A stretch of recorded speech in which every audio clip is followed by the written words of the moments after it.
You ever stare down the barrel of a gun held by a man who calls himself law, but the badge on his chest is as fake as his authority?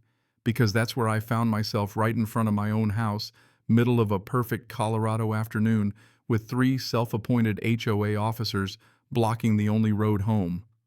Not city police, not county deputies, just three guys in knockoff uniforms standing tall like they'd been deputized by God himself, or maybe just by Marilyn Cross. Two black SUVs, nose-to-nose hazard lights strobing, no way around nowhere to back out without showing my fear, hands on their belts, eyes hard like they'd practiced this in the mirror a dozen times. One of them stepped forward, palm up. Turn around. You're not allowed in this community anymore. And I'll tell you, I recognized the play right then and there. That's not how real HOAs work, and definitely not how real lawmen handle business. I knew exactly whose idea this was. Marilyn Cross. She'd finally figured out who I was, or at least that I wasn't just another neighbor who paid dues and kept quiet. Thing is, HOAs don't build roadblocks. They don't draw guns. Unless, of course, you're a threat to the whole rotten empire. So how'd I end up in the middle of this mess?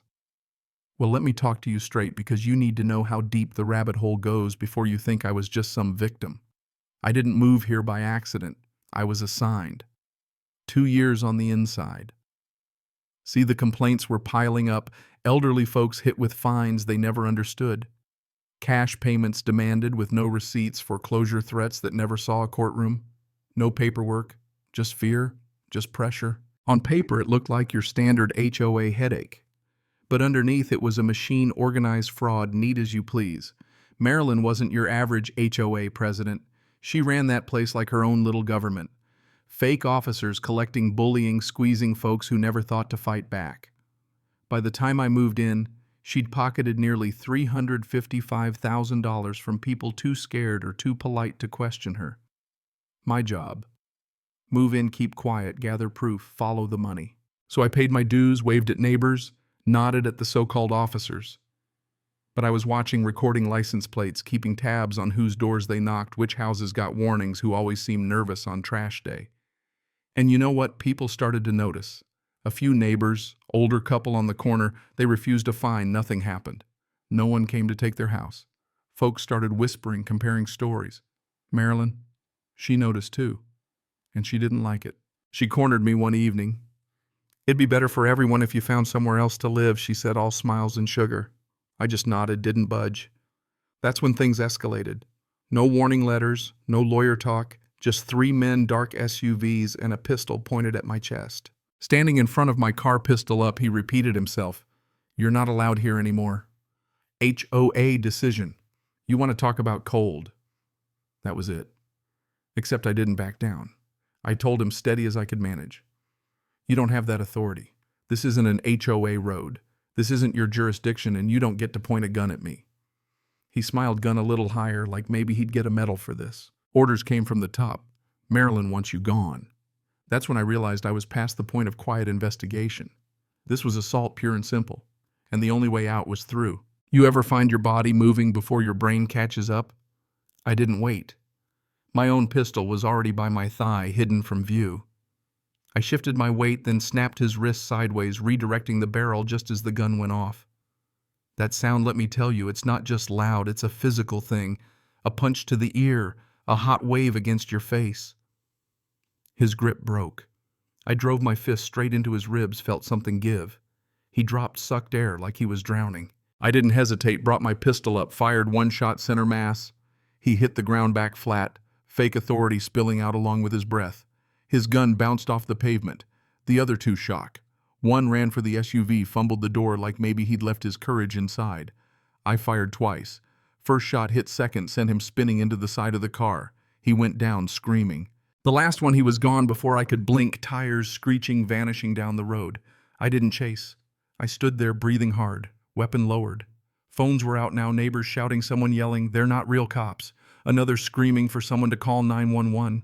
I pulled my own phone out, called it in, shots fired, illegal roadblock, armed suspects impersonating law enforcement. Calm as I could be, though my hands were shaking. Sirens answered. First distant, then close, real close. I looked down at the man I'd shot alive, somehow staring up at the sky like he'd only now realized just how deep he was in. And you know what? That's when it really hit me. This wasn't just HOA drama anymore. This was a federal case, no way around it. Patrol cars pulled up, lights painted the trees in red and blue, officers out, weapons drawn. I complied, slow hands visible, didn't say a word. Got cuffed, professional, not rough, not gentle.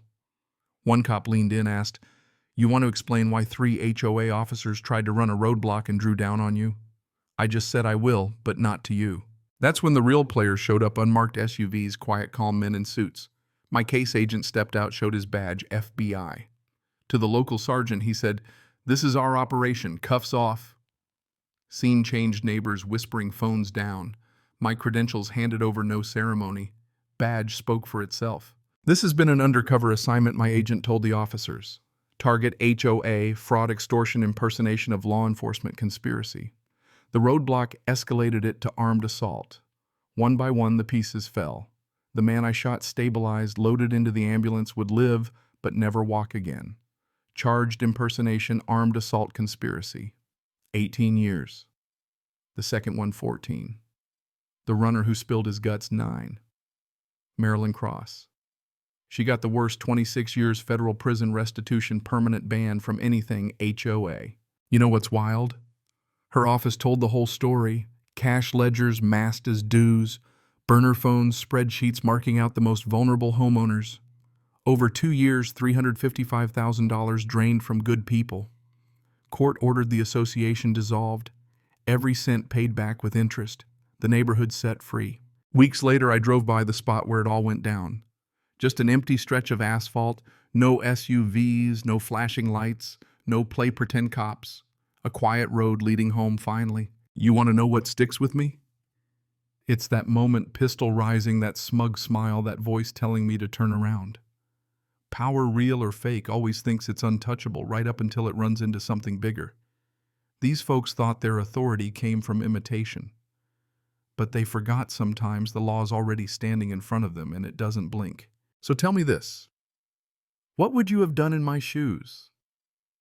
At what point does defending your rights turn you into the enemy in your own neighborhood?